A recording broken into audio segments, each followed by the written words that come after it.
All right, it's time now for our Warrior Hockey Player of the Year update. And Sean, we're going to make some changes this week. First, let's go to our watch list. Landon West is coming off our top 10 and going to our watch list. He's been injured for the last couple weeks.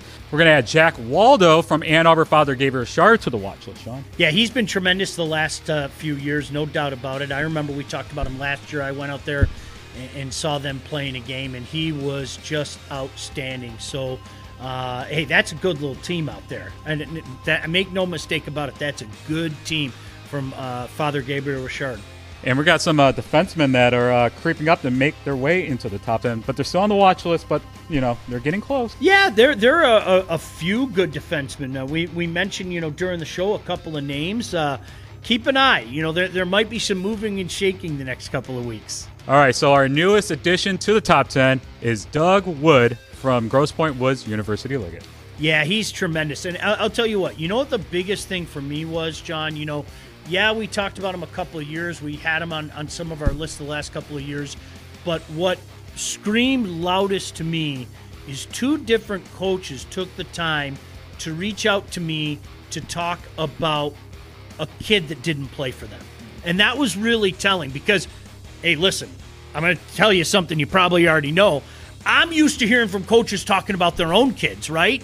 When a coach takes the time to talk about somebody else's kid, a member of the opposition, that really speaks loudly. Two different coaches did that.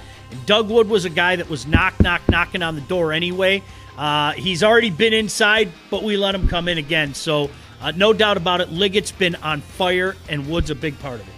And also, too, we're going to profile Trent Benedict from Muskegon Mona Shores, the leading goal scorer in the state. Yeah, 32 goals, 22 assists, 54 points. And I'll tell you what makes him dangerous and what makes the Sailors dangerous right now, I had a chance to have a conversation with Coach Benedict over the weekend, and he said, look, our power play's starting to click.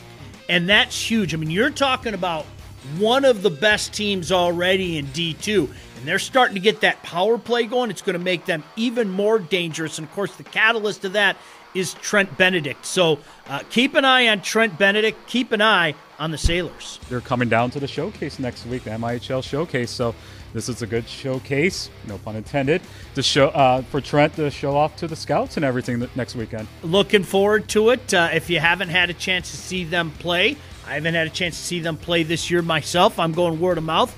You take that opportunity. All right, you can vote for Trent, Doug, and the rest of the top 10 at our website at statechampsnetwork.com. And that was our Warrior Hockey Player of the Year update.